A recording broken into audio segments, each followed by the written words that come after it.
the network for the AV industry. What are you listening to? This is AV. This is AVNation. This is AVNation. AVWeek is produced and distributed through a partnership with AVNation and Rave Publications. For more information, go to ravepubs.com/AVNation.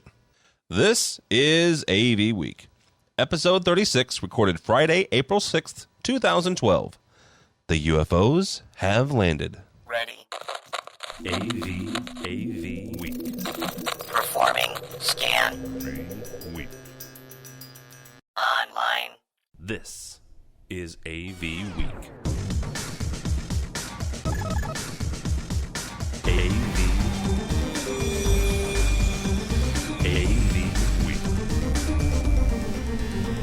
It's time for AVWeek, your weekly wrap-up of audio-visual news and information. I am your host, Tim Albright. Welcome. Thank you so much for joining us. This week, we have two fine gentlemen. One is Phil Cordell. He is also known as the AV professional, or hi-fi. How are you, sir? Doing well, Tim. How are you? I am well.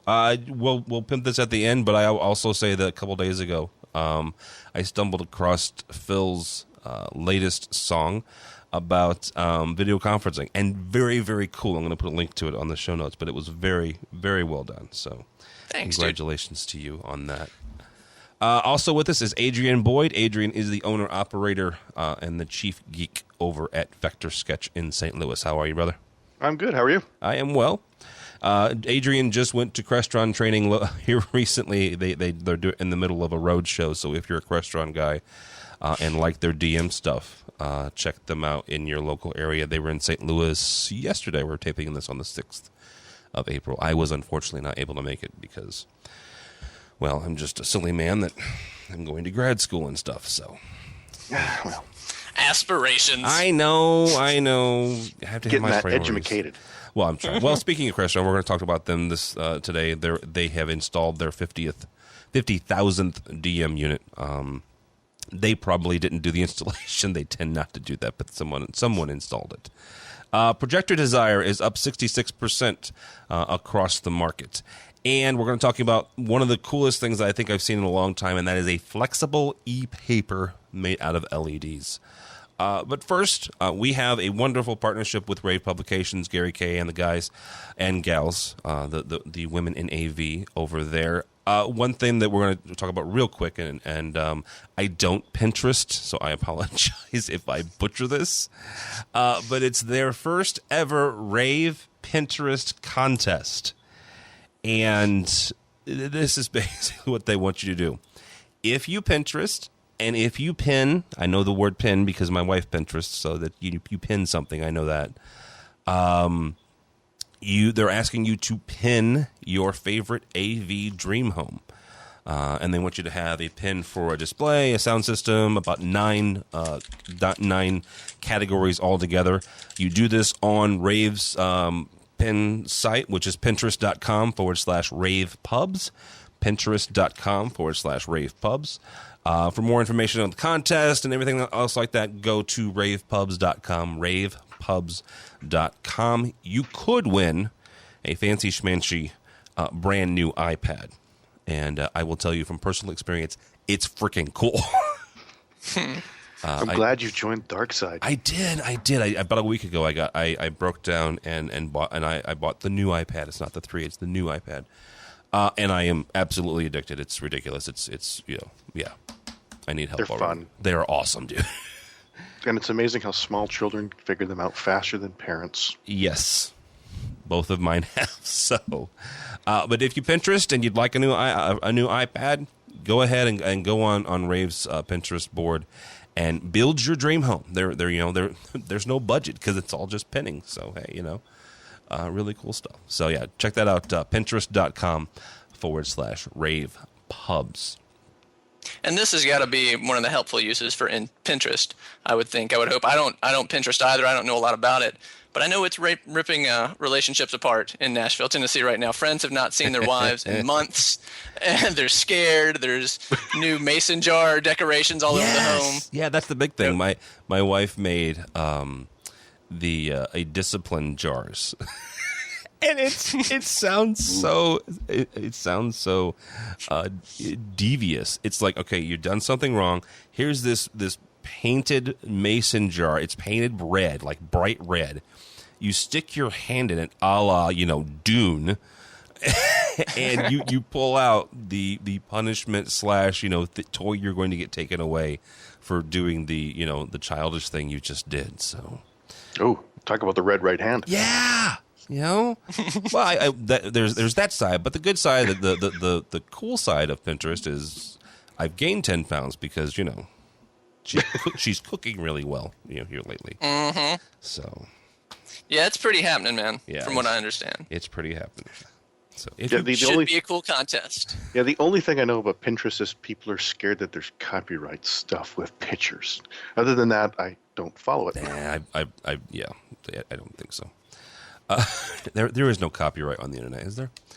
No, I certainly hope not, because a week ago, not quite a week ago. A week ago tomorrow, again, or Sunday, April 1st.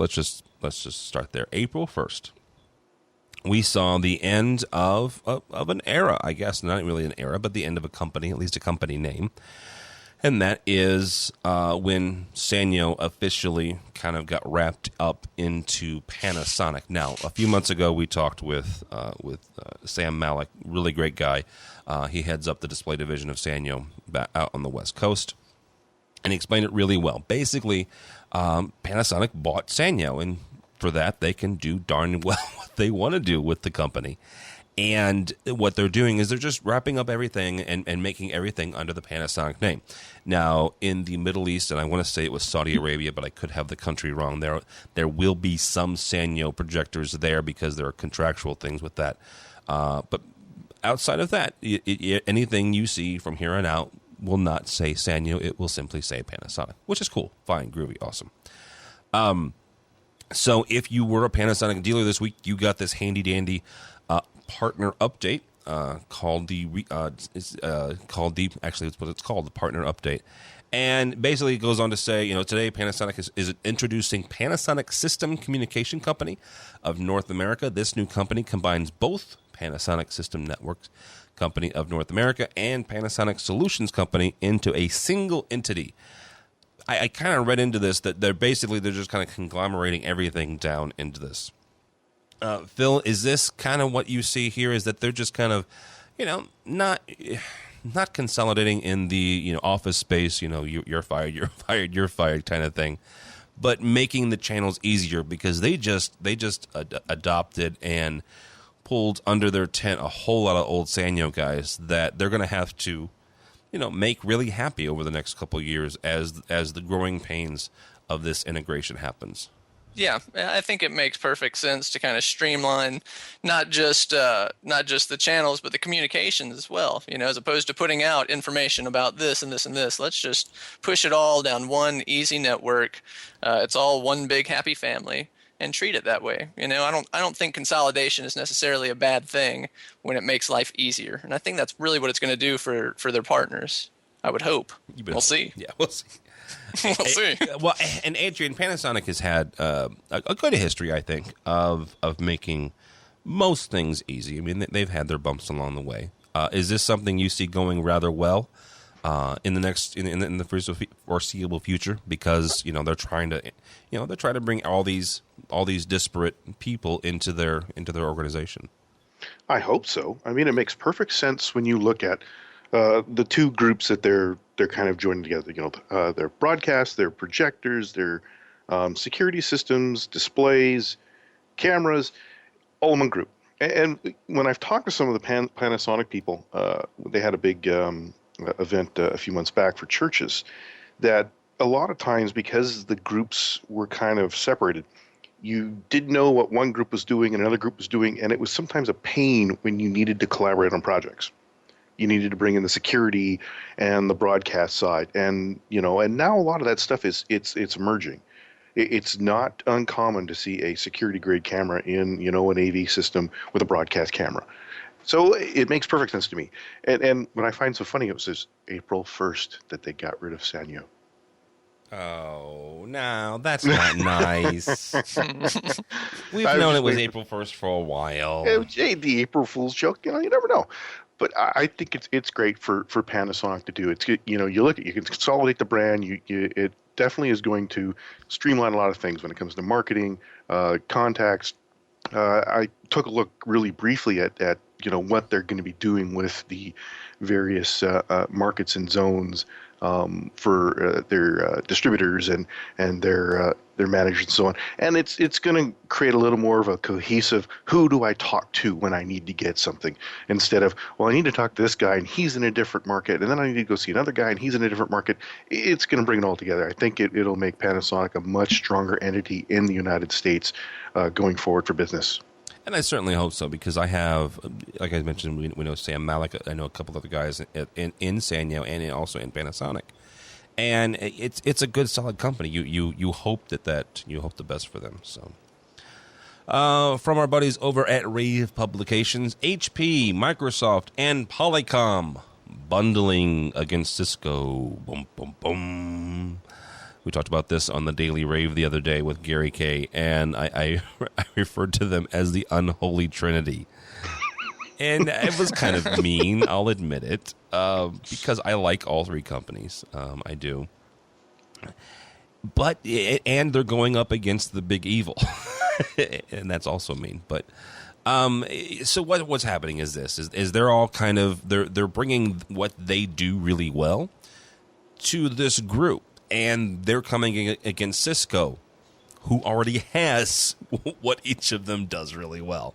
And that's hardware from HP. It's some software stuff from Microsoft, and it's obviously the telecommunications stuff, the telecom stuff, the video communication, the video conferencing, and also the phone conferencing stuff from Polycom. So, Adrian, is this? I mean, are these guys going to be able to, have a great big giant booth at InfoComm, just like Cisco did last year, where they can say now, hey, look, you come to us and we can give you an end-to-end solution just like the Cisco boys do? Oh, certainly. What I find interesting is a lot of this has started to come about since Polycom has kind of absorbed all of HP's UC and video conferencing products when they kind of bought that out of them. What'll be really interesting to see is how Skype gets integrated in all of this, because that's one of the big things when we look at video conferencing, is Skype as this kind of outside player that's been slowly taking over the market. And when you look at what Microsoft is bringing to the table, they're bringing their enterprise-based solution, which is kind of like Microsoft Net Meeting on steroids, and Windows Messenger.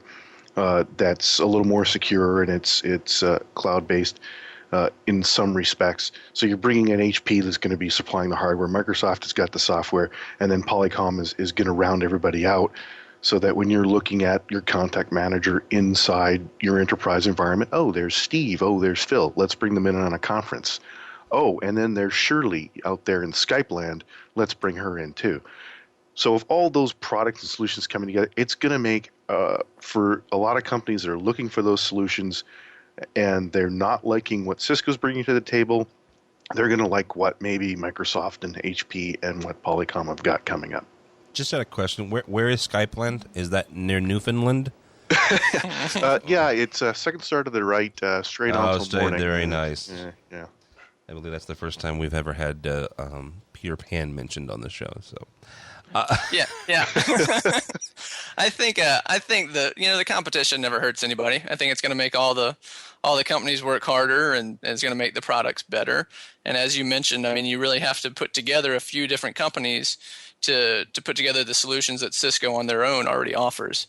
And I just got to go ahead and throw this out there. I really, really like Cisco telepresence. So really? Well, it's not Cisco telepresence. It's Tandberg. Come on. Well, yeah, that's the thing. It's Tandberg. No, I know. It'll always be Tandberg. I don't care how they rebrand it. It'll be Tandberg. Well, and for those of you in St. Louis, it'll always be Riverport. So, I mean, there's a music venue, an outside music venue in St. Louis. When it opened up, it was called Riverport, and since then, the rights to the name have been sold 5 or 6 times. And when I was on the air in St. Louis, I got in trouble once or twice from my program manager because technically you're supposed to call it whatever it is that they named it. So yeah, you're right, Adrian. It's still Tandberg. It is, and as a commercial integrator, I mean, we experienced a lot of hiccups when Tandberg was acquired, particularly on the support side. But over the past year, a lot of those have gotten ironed out, and I dig the C40s, I dig the whole C series, and I like what they can do, and I like that it's a complete solution. I think the Skype question will always haunt everyone. I mean, again, as a commercial integrator, I get asked that all the time. We'll install a ridiculously awesome codec, and dual 60-inch monitors or something. And they're like, yeah, so can I use Skype on it? Yes, I'm sure we can integrate it somehow, but you're not getting the big picture. I mean, if we can all agree on some happy standards-based ways to communicate, I think everybody will get a little slice of the pie. But I can't blame companies for trying to take the whole enchilada, by themselves. And I think Cisco's certainly doing that. And Polycom's, with their UC stuff, I mean, they're making a good play for enterprise-wide businesses as well. It's really interesting what's going on. And to me, it's a pretty cool technology that's out there, because what we're doing right now, this stuff wasn't possible 15, 20 years ago, No, it was an ISDN line, and an expensive one at that. Yeah, absolutely. And when you were doing this 15 or 20 years ago, it was a pain. It didn't work. I remember times where you would sit there and the client was always, oh, it's your stuff, it's broken. No, it's not our fault. And then you would sit there with the telephone guys and you would start pinging the lines and you would start showing them where the problems were in their system. 9 times out of 10, it was some stupid mess up in a switch somewhere that, it was completely out of your hands. Now it's a little easier, when it gets into troubleshooting and making it work. I think one of the issues that when we look at video conferencing overall or UC telepresence is the end user's understanding with how it really operates, and they're used to it being a little more easier because they're used to Skype, they're used to FaceTime or iChat, in a PC-based environment or a Mac-based environment, or now look at your iPhone or your Droid phone or whatever the heck it is, you can do it on that device now, and the familiarity is more there, but they're going, well, I just press a button and make it work. Where a lot of times there's a little more effort on our end to make that happen. Well, and I think some of this is in response to the smaller guys, and I don't know, from a gross, how much each company grossed last year, but my perception is the fact that Polycom and Cisco now would be the industry leaders, and people like LifeSize and the others would be the smaller guys. And LifeSize has had a solution for Skype for a number of years. So this may not be, yes, they're going against Polycom, or the Polycom is going against Cisco for an end-to-end solution, but they're also fighting off these smaller, more nimble guys who have already integrated Skype because they've seen the fact of what we're talking about here, that the end user is already wanting to integrate Skype, even though they may see it as the lowest end video conferencing. It's what the user wants, and if that's what the user wants, well, you know what? You have to make it happen. And it's not just that. You look at how many companies have shown up, I'd say maybe the last 2, 3, 4 years, that are a software-based type of codec, that is using a webcam, which is when you look at the price of what you're doing, sometimes is a heck of a lot cheaper. And when you're looking at the bottom line for mid-sized companies, small business, even some large companies, they're looking going, hey, this is a heck of a lot cheaper than a dedicated room with a dedicated camera and displays and so on, where I can just do it with a computer and a software provider and a cheap little, $20 webcam. So there is always that stigma that some of these systems are going to have to overcome because video conferencing has gotten such a bad rap when it first started. It was cumbersome. It didn't work. Now it's gotten easier. We've standardized on a lot of the technology and a lot of the protocols to make it work. but you still, it's still not the wonderful panacea that has been promised, since the '60s. When AT&T was first promoting teleconferencing. Yeah, the video phones and it pops up on your TV. Hi, how you doing? And I mean, even Gary has mentioned many times that some of the video conferencing solutions, like Biscotti, they're great applications and they have because they're allowing that HDMI pass through. But I haven't seen them get a lot of gaining a foothold and getting a lot of market share or even a tread because you still have to get past that. The grandma factor or the spouse factor when it comes to certain parts of technology. It's got to work for them or it just doesn't work at all. Well, let me ask you guys this, and I just thought of this. Is this a case where okay, Phil, you guys are about my age roughly. I apologize if you're not yet to the ancient level that I am, but you guys we're about the same rough age, give or take 20 years. And is it the fact that guys like us who grew up watching the Jetsons and grew up watching Buck Rogers and grew up watching Star Trek and Star Wars, is it the fact that what? Gosh darn it! I want my video phone. I want to talk to Mr. Sprocket. I want him to call, yelling and screaming at me, and see the veins popping out of his head through the video phone. I want that, and the quicker I can get it, the better. That's why I love the Biscotti. The Biscotti is virtually that on my big screen. Or is it, and we're the only ones, though, who wants it. So is that why stuff like home-based video conferencing hasn't taken off? Or is it something entirely different? It is, Skype's just easier to use. Well, I certainly can identify with that. I think we all have the feeling of some unfulfilled promises from our youth. Flying cars. that we are waiting on the technology to fulfill. And I think that's just how it is. So maybe, I don't know, maybe the generation that's just now coming up with Skype, it's not as big of a deal. And I've been watching Dick Tracy as a kid and thinking if I could just look at somebody on my wristwatch, that would be tops, man. That would be so swell. I don't know. I don't know if it's that big of a deal. But it's funny that we're talking about this the same week that I'm sure you guys have seen the promo for the Google Glasses. Yeah. Absolutely. That's pretty crazy stuff too, man. I mean, there's all, when I see things like that, even if that's 2 years out, 3 years out, and who knows how it'll work when it comes out, things like that get me jazzed up. Like, okay, there's some of the stuff that I was really looking forward to as a kid. It's gonna get here. The Google Glasses story reminds me of a book I read called Metropolis, and I say read. It was on Audible. Not a sponsor here, but I do love them to death. And it was talking about augmented reality glasses, and one of it was a Metropolis is a collection of short stories. One of them was about a augmented reality town. It was just really, really cool. So yeah, and what's really kind of interesting is we look at when we're talking about this technology, a lot of technology, especially video conferencing. For a long time, it's been the infrastructure that's been a big cost prohibitive factor. Now that the infrastructure has gotten cheaper, we're doing a lot of stuff over the internet, whichever way you want to look at it. That cost has gone down, so a lot of these products that it's easier to put in people's hands and make happen. And I think that's the key factor. When the infrastructure gets cheaper, when people start to adopt it in a little more I don't want to say in an easier fashion, then it starts to be, you see it more, and it starts to definitely make an impact in the market. I think that you'll start seeing more and more of these applications, especially with when Microsoft gets Skype sort of formally under their umbrella. You're going to see it explode because it's going to be one of their big things that they're going to bundle with everything.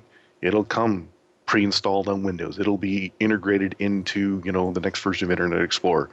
It'll be the thing that they come forward to. And, and then when you look at Apple, they just have to update their product and keep it working. Yeah. Yeah. And before we wrap up this conversation again, Tim, let me just reiterate that I, Hi-Fi, the AV professional, love Cisco telepresence. More will be I understand.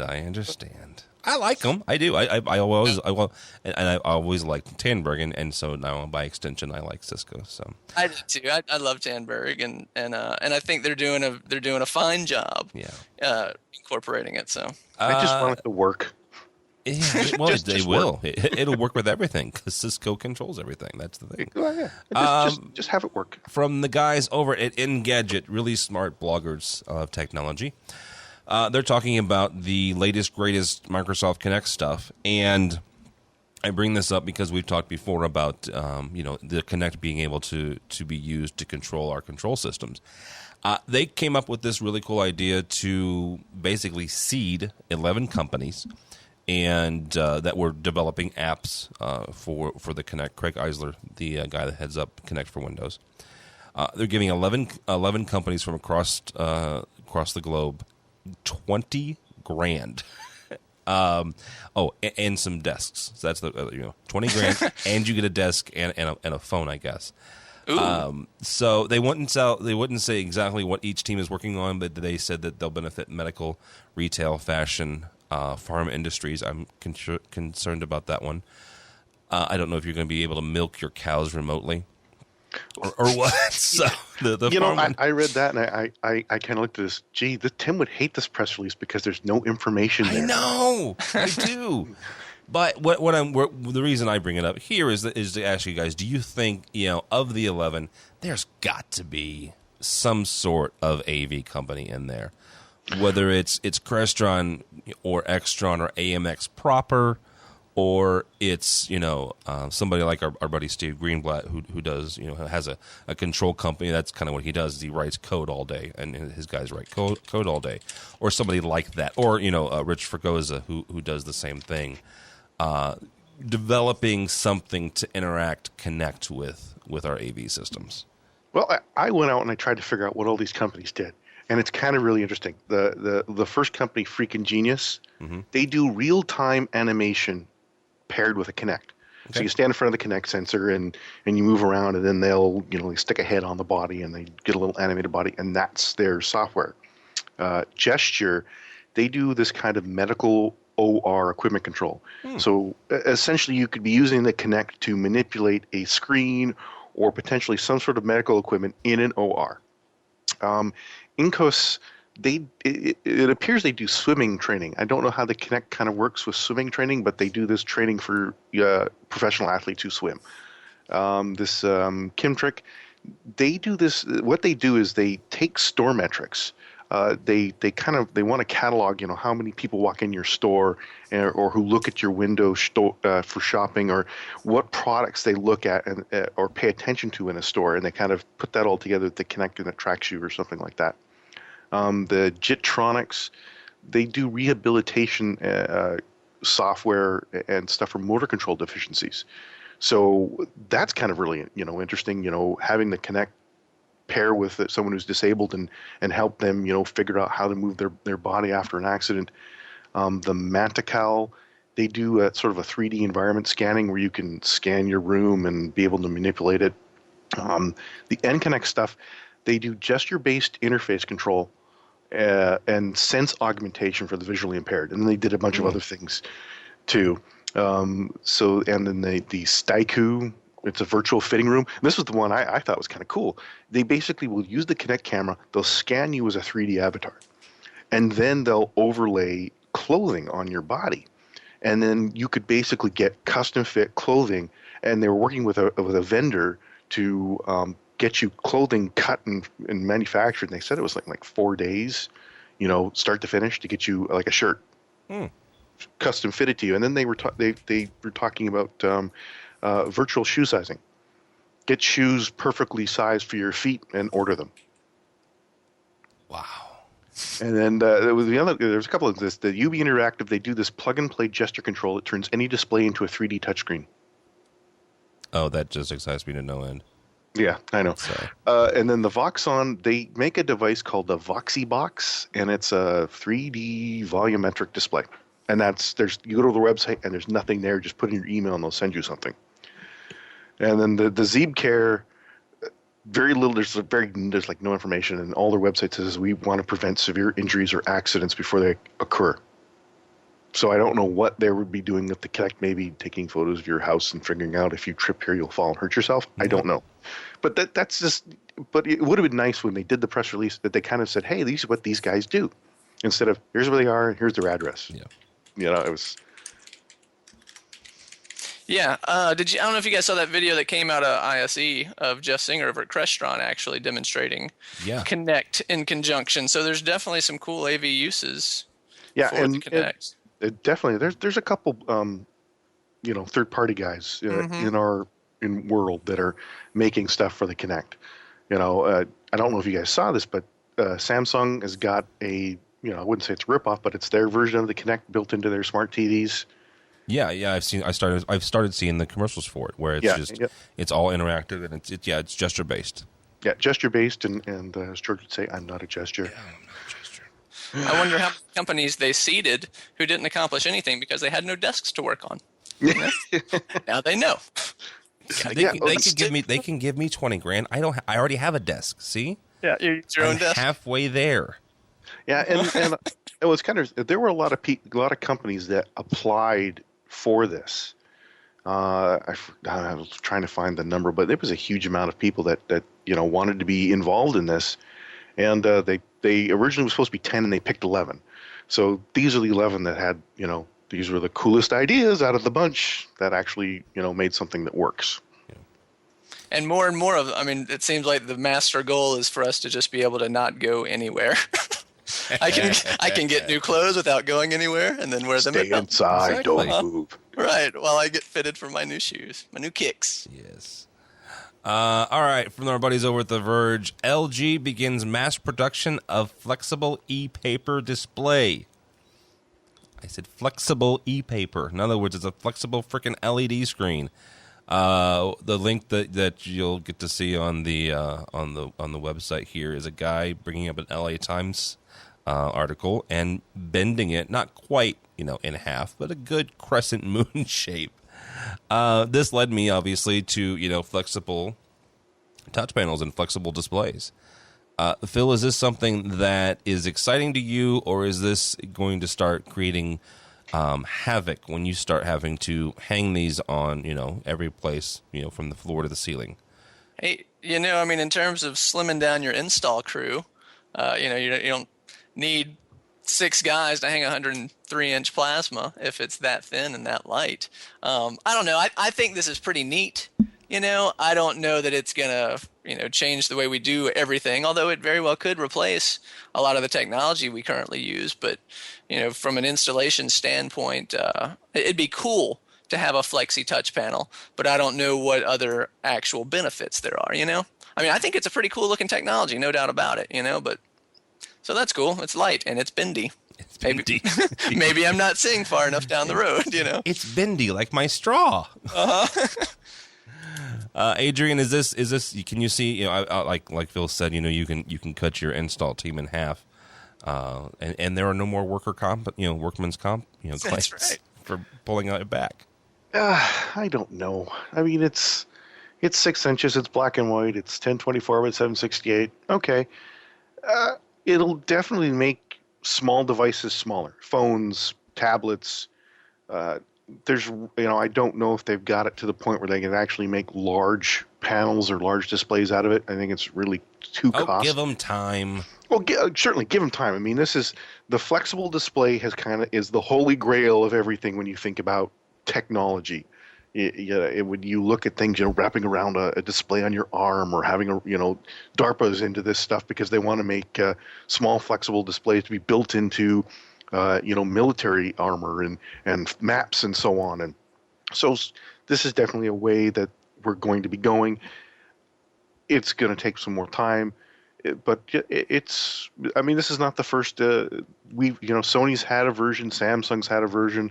I think everybody and their dog has come out with a practical, small application, flexible display. What I want to see is a large application. 6 inches is great, but it needs to be bigger. Yeah, it does. But it gives us, the cool little, the talking watches that fill one. So Yeah, and I remember, I think it was the New York Times or one of the other major papers sunk a lot of cash into that type of this because they were thinking that this was going to be the way to save that business model. Yeah. Instead of the printing costs, you would buy a flexible, e-ink type of display from them, and it would be continually updated with content. No, I'd just rather download the app on my iPad. So. Yeah. Right. Is it a psychological thing that makes me want to be able to bend it like an actual newspaper? Because what does this do that my iPad doesn't do? It's lighter, obviously. I think it is, and I think it's a generational thing. Like our kids will never, probably know the joy of rolling up a newspaper and hitting somebody with it. Right. Wait, your newspapers were made out of actual paper? Yeah. What? Yes. That's crazy. Right. That's right. And what do I do with my coupons in Pinterest? Jeez. From Pacific Media Association, or Associates, from Pacific Media Associates, they took a survey of about 1,000 people and found that the desire, the not quite need, but the need, the desire for projectors, at least in home theater projectors, is up 66%. And I kind of saw this as not only cool for the projector manufacturers, interesting. Last week on the show, Matt Scott was talking about putting in dual systems, both flat panels and projectors. But I also kind of saw it as kind of a cool thing for the industry and the economy. The fact that, these people are seeing, the economy recover. They're comfortable enough, at least from my point of view, they're comfortable enough saying, yeah, I could see myself putting in a projector. Adrian, is that do you see it that way, or is it, this is just, hey, yeah, 66% more people want them, not necessarily they're ready to go out and buy them? Well, the cost has come down, and that's something to think about. I mean, I've had a friend that they redid his basement, and he put in a projector and a screen, and he paid probably next to nothing for those common, you ordered online, and that's what I think a lot of this is generating is when you used to look at a projector, they were some big dough, and that was, a status symbol. Hey, we got a projector and a screen. Now it's gotten to the point where everybody can go, hey, I got a projector and screen. In fact, I've got a projector that I use for the company, and when we do presentations, we bring it with us. But over this last summer, I just said, it'd be kind of cool. We could do movies outside. So I bought a big outdoor, fold, fast fold type of screen, to go and set it up and do that. And that's becoming a lot more popular. People are trying to recapture some of those, the drive-in type of thing that they had when they were a kid, or they want to have that. I want to have the movie theater effect in my home. And now I can do it at a cost that it's not going to break the bank, and the wife isn't going to get all ticked off of me, and I'm not getting rid of the kids' college fund. Yeah. So, are they going to be doing the big dedicated room and all the? Some will, some won't, but they are definitely going, looking at, the way to do it, because you can walk into Best Buy, you can walk into, any of the Staples, Office Depot, Max, even Walmart, and you can buy a projector. So it's there, and people are going, hey, I can buy a projector for $700. Oh, look, there's a TV. Yeah. It's only 42 inches, but I can get a projector that can do 106, 100-inch diagonal. Mm-hmm. Yeah, I think we're kind of talking, again, almost digital nostalgia, right? Yeah. I mean, it's like I want that experience. I want that feel. When if you dig into the numbers, it went from 11% of all people surveyed up to 18% of all people surveyed. So we're still not talking about, a billion people here that are going to be planning on putting new projectors in, but it's still encouraging, I would think, to our industry to think that, because from a commercial standpoint, we used to hang a ton of projectors, and we still do, but we're just as apt now to put in an 80-inch, Sharp or something. Exactly. I mean, why not? It's going to be super bright. It's unaffected by room conditions for the most part. Yeah. I mean, there's a lot of upside to that. So I think we really are aiming this towards the people that are just nostalgic for that experience that they grew up with, of going to the theater. Yeah, that is true. Yep. And you guys are right that the prices have dropped dramatically. So this comes to us from Aldo. Not Aldo. Good Lord, Sorry, it's Friday. From Rave Publications, online video is set to surpass physical media, and this is from a gentleman that writes for Rave Publications. He's an analyst for Insight Media, and basically saying by about 2012, it's kind of like 2012, 2013, somewhere in there, we're going to see a shift to where the content consumed and the content that people get is going to be more, you're going to get more of your content through online than you are through physical. Now, past couple of weeks, we've talked about the wonderful legal issues that Kaleidoscape has been having, and I didn't want to get into that this week, even though there wasn't something else that happened. But I thought that this was actually kind of apropos of that and other things, and kind of how this affects our industry, because there are more and more things that we need to worry about and integrate into our installations. Not because it's another piece of equipment, because it is, and just because it's a Roku box or it's this, that, and the other streaming device doesn't mean that it changes necessarily the switcher you put in. But it does, it does change some of the interfacing. It does change some of the control systems. Phil, is this something where we need to be concerned about it, or is this something not to concern ourselves with? And do you think it's a good thing that we're getting away from physical media? I think it's fine by me. I mean, I grew up with, stacks and stacks of tape cassettes and all that good stuff. So it's fine by me in that sense. It's just such a quickly evolving market, though. You just get somebody sold on the idea that, no, man, you need a Blu-ray player. And now people want Blu-ray players so that they can watch Netflix on it. That's like the major selling point. Yeah, this thing will stream Netflix, right? Absolutely. It's just, I think it makes me nostalgic for records and tapes and CDs, but man, this is the way of the future, no doubt about it. We're getting further and further away. I think there's always going to be collectors who want a physical representation of what they're purchasing, and that's cool. And I think there will always be a market for that. Here in Nashville, Jack White from the White Stripes has done some really cool stuff with vinyl, and there's a whole market of people that love to collect vinyl, and they want to hold it and smell it, and they like the way it feels. And I think there will always be a digital medium, such as a Blu-ray or something, that will serve people that want a bookcase full of keepsakes, But I don't think I'm that nostalgic personally. So I'm cool with it, man. If you can streamline my life, please do. Adrian, there are those people that, if I bought this DVD, I want to physically touch this DVD.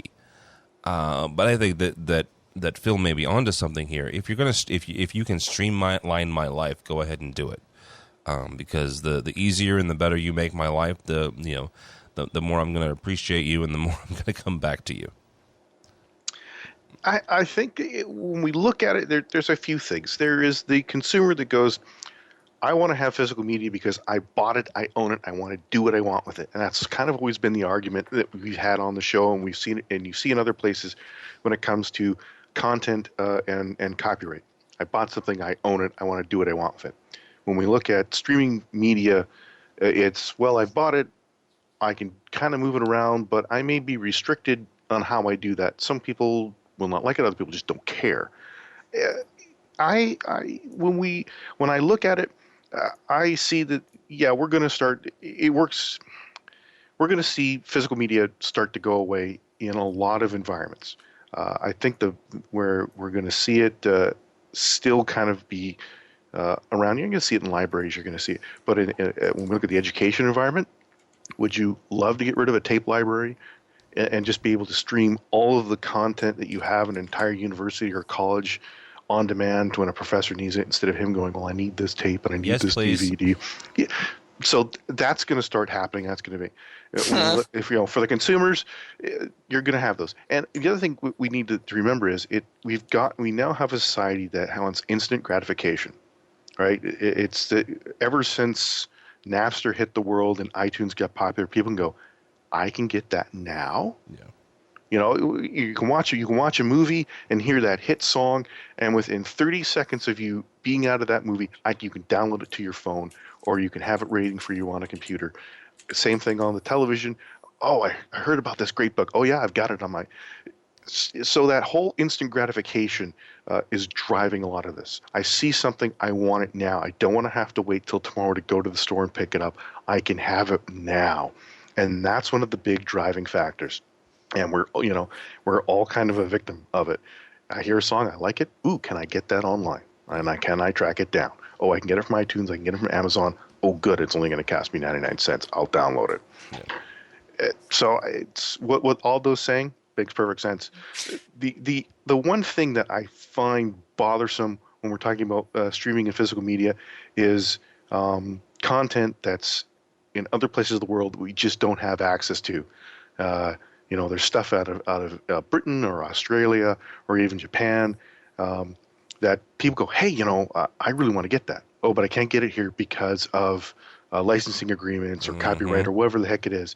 So how are they getting it? Well, they're either getting it illegally or they're trying to find a way to get it legally, and that's through a physical media. It's especially big when if you look at the Japanese market, they have a whole culture of crazy cartoons, and people just love them, and they either get it illegally or they track down the DVDs or the Blu-rays, and then they bring them here, and hopefully they've got a region-free player. Explain what a region-free player is, Adrian. When we look at DVD and Blu-ray content, because of various restrictions and stupidity, that I cannot buy a DVD in North America and have it play in a DVD player in England unless that player is region-free.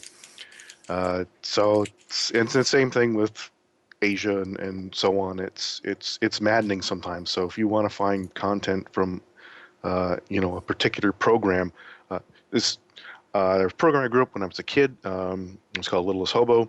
Great little show about a dog that ran around and helped people. You cannot get that stuff anywhere in North America. However, I found it in England. Luckily for me, the DVDs that they mastered under the licensing agreement they had were region-free. So what did I do? Order it from Amazon UK. But and that's one of the big things is it's content. You have things that you want to watch and see because you grew up, you liked it as a kid, or you saw something off, and you thought it was cool, and you want to get a hold of it. And if you can get it instantly, you'll do it. If you can't and you're dedicated to it, you will track it down. Yeah. That's very true. So, and then you have other issues like PAL and stuff like that. So, yeah, well, most of the time you can get by that. Converters. Yeah, something you said, Adrian. Go ahead. The educators. A lot of times in my experience, man, I hate to say it, but educators at universities and stuff are some of the most hesitant people to give up their 20-year-old VHS of Masterpiece Theater that they've been showing as a demonstration for the past 20 years. So that the idea of getting an entire university to go streaming, they got to him. they heard, and just to kind of carry on with what Phil was saying is, but there's going to come a point where, number one, that tape player is going to die. Yeah. You're not going to be able to replace it because the hardware is not going to be there anymore, or your physical media will die. I mean, well, and not to that, but what I do on a normal basis, Monday through Friday, is I deal with education. I work for a community college outside of St. Louis. And there have been more than one professor where in really good conversations with them, because, I like being able to streamline things and stream things and stuff, things of that nature. Their concern is the fact that, their legitimate concern is that they have a VHS tape, that the company, for whatever reason, in their infinite wisdom, has chosen not to put on DVD. Okay? that's a concern. That is a legitimate concern. And so then you go through the process of, okay, through the lawyers and this, that, and the other, what rights do we have? And so, that then it gets into a whole bunch of other things. Yeah. And that's exactly one of the big issues. What's really interesting is there were a couple years back, I read an article and saw an interesting documentary on Smithsonian. And you would not believe one of the things they're tasked with is archiving physical media, whether it's print, whether it's video, audio, as a record. They have these massive collections of audio and video and print that they keep.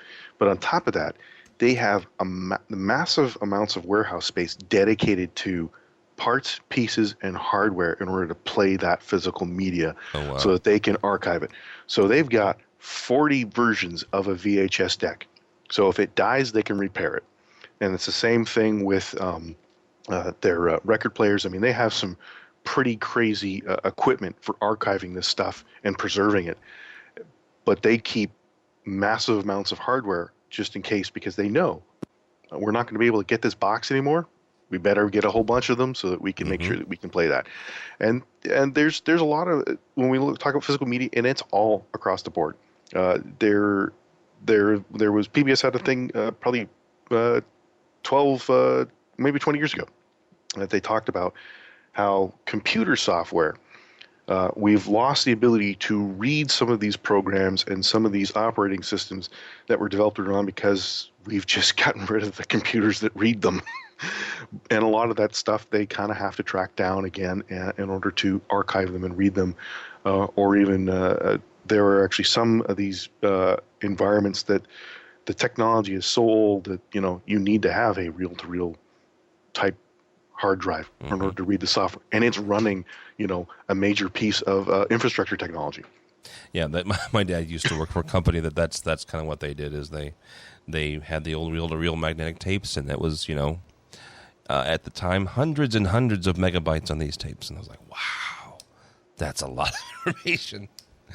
And now I have 10,000 times that in my pocket. So yeah. All right. This, if you've ever listened to this show for more than 5 minutes, you've heard me say I hate press releases because I hate press releases. But we're going to go ahead and go with one to get us into just kind of talking about one of my favorite subjects, and that's Crestron. And so this comes from Wildwood PR, press relations extraordinaire, I'm certain. Randy Klein said, "It's a proud day in the history of Crestron," talking about reaching the 50,000th installation milestone of the digital media system. If you're not familiar with the Crestron digital media system, I'll give it to you in a nutshell. That is audio and video and control, and also IP down a single pipe, down a single piece of twisted pair. It also does HDCP. It's their digital solution. So Adrian, let's kind of get into talking about their digital media. Is this, are you surprised that it's the 50th installation? 50,000th installation already? Or are you surprised that it took longer than this? Nope, not surprised at all. In fact, when we look at sending digital content and keeping it all in the same environment, the Crestron is probably the most mature product out of any of the manufacturers right now because they started so early. But I would kind of counter that. I think that number may be a little bit low. They said for switchers, but are they actually counting all their installations? That's one of the things we talked about in the Crestron Roadshow. Is are they also including endpoint to endpoint, which means a transmitter and receiver? That's part of the DM family. Yeah, that's true. That number would probably be infinitely higher than just that 50,000. Router buckets, switching frames. So if you want to find that, I think Crestron's probably got the most product out that's in the market worldwide, functioning and working. And yes, there were headaches and there were problems, but it's with everything. But I think now they've got the product that's most mature that actually works start to finish. I think the rest of the manufacturers are playing a lot of catch up, and I think they'll get there eventually. I mean, Extron's got a very strong showing coming up for their, digital, products. AMX has got a fairly strong.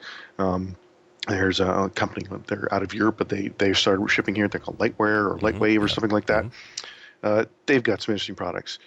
So, there's definitely a lot of people nipping at Crestron's heels, but I think Crestron's got right now the best, solution. And I hope they sell more because it works, and I don't have that many headaches when it works. Yeah, and that's the thing with me is that it does kind of just work, and it's nice to see kind of the evolution of this. I was talking to somebody about Crestron's digital media, and kind of explain the brief evolution of it. When they first started, it was 2 pieces of Twisted Pair, and that was how you got the DHCP down the line, and you got the 1080p or the 720p depending on which one you were sending, and everything. And now they've just kind of honed it and done some magical things, and now it's a single piece of Twisted Pair, or crazy thing if you would, a single fiber. And well, you got single mode and multi mode. When they first came out, DM, it was 3 wires. Yeah. You had to have the 3 because of what was being sent down the pipe. That's right. They started with 3. It was almost like quick media. Yeah. And one of the things is that 4 pair that was Crestnet, but it wasn't really Crestnet, was kind of like a traffic cop. It was making sure that everything was kind of all together, because you had to have it timed right or it didn't work at all. And a lot of it was because at the time the chipsets just really couldn't handle a lot. Hey, there's Phil. That's right.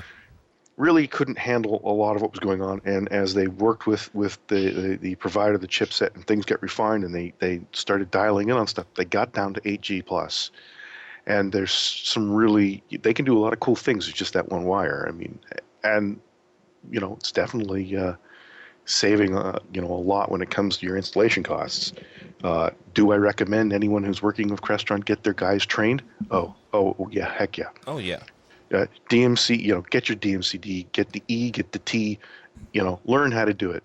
Keep my buddy Kevin employed. So. Yeah, and the other thing I'd recommend is with any digital media system, use shielded, Cat5 cable or Cat6 cable.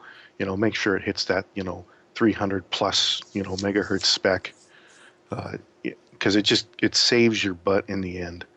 I mean, that's, if I can't recommend anything more, is make sure you got good cable. Phil, do you like Crestron's DM as much as you like Cisco?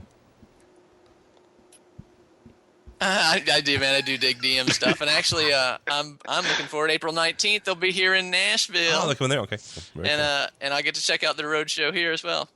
Yeah, man. We get a little something every now and then, so I'm pretty excited about that. Yeah, maybe they'll have the UFO for you. Personally programmed a ton of DM systems.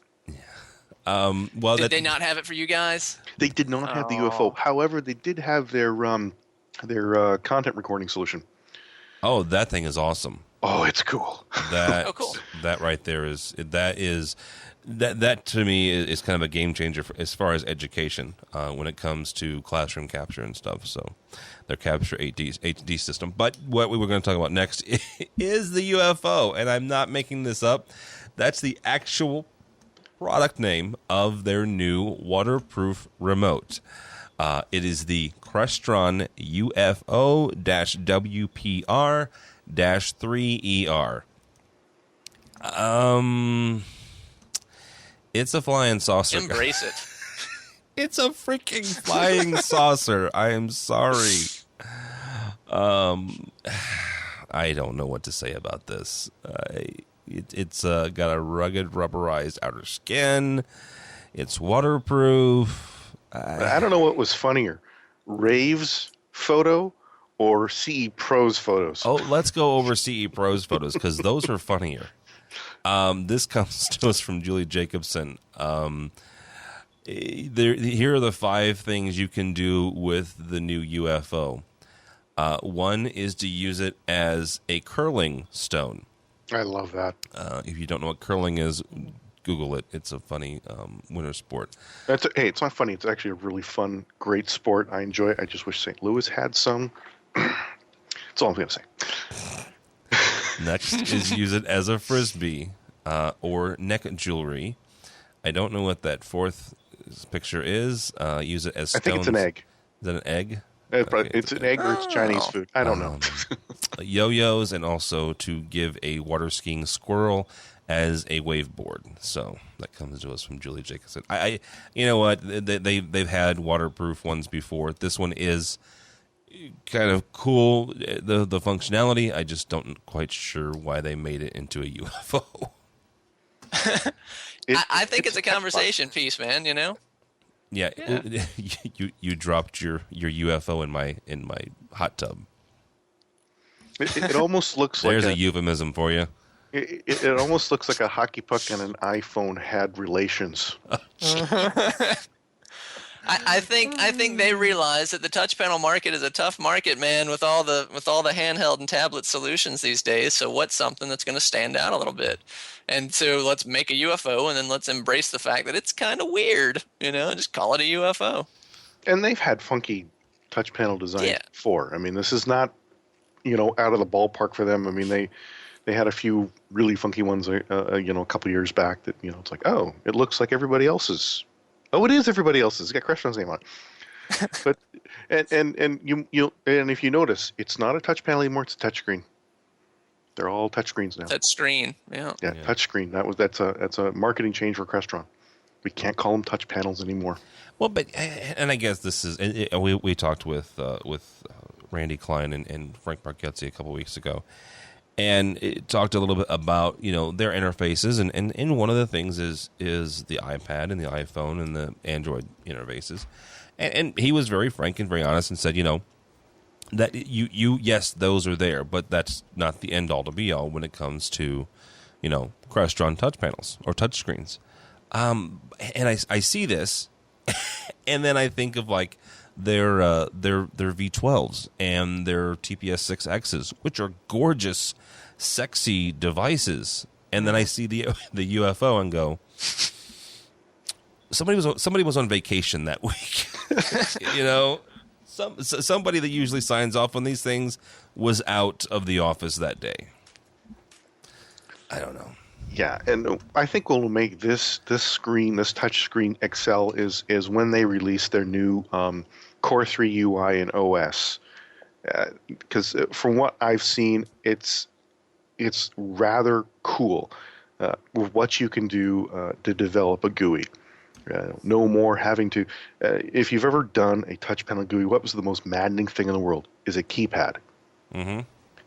14 buttons plus all I have to do one at a time, and then I do my first one, and I copy it, and then I got to change it, and then I got to tweak it. And if I have to scale, oh good Lord. And what will be great about seeing some of these improvements is the smart scaling technology that they've implemented, which means you can actually create a touch, a GUI once and be able to scale it and have it scale properly when you put it into a different size touchscreen, or drag in an already set up keypad ready to go, and then you just have to make some minor changes. Being able to change the theme on the fly for a touch panel, so it's definitely going to make this little guy excel with what it needs to do, and all of their other touchscreen lines. So it's going to be a fun little what's going on. I so should have gone to that class. It was pretty neat. Yeah, it showed some cool stuff. All right. Well, that was the last story we had. Now that we've made fun of Crestron, good for you guys for having 50,000 DMs. What the heck are you thinking when it comes to UFO? Just think the party will be so much grander. Why? Well, because they've sold 50,000 DMs. I'm pretty sure they right. get. They'll probably have a big thing at the party. They'll get more. They'll get more pigs in a blanket. So. Yeah, you'd hope so. Yeah. All right. Thanks, guys, for joining us. Phil Cordell, he is the Hi-Fi, the AV professional. That's what he is on Twitter and also the website. Do you have anything to pimp or promote there, sir? I don't, man. It's a good time as always. Thank you for your time, man. Absolutely. Thank you. Also with us is Adrian Boyd. Adrian, you're going to have to give me your Twitter thing. Let's see. It's the_AV_CAD_guy. Yay. The AV CAD guy. Yeah. And then the website is vectorsketch.com. So, thanks, guys, so much for joining us. Thank you for joining us and sticking with us this long. My name is Tim Albright. If you'd like to follow me on Twitter, it is Tim Oh, that's Tim. Good Lord. I'm going to send people someplace else. TD Albright, Tim David Albright on Twitter, but more importantly for me and everybody here at AV Nation, go to the website, check it out. Check out the other podcasts that we have, Live, EdTech, the Women in AV podcast, all sorts of other things. For that and more, go to ravepubs.com/AVNation, ravepubs.com/AVNation. Thank you so much for joining us. That's all the time we have for AV Week.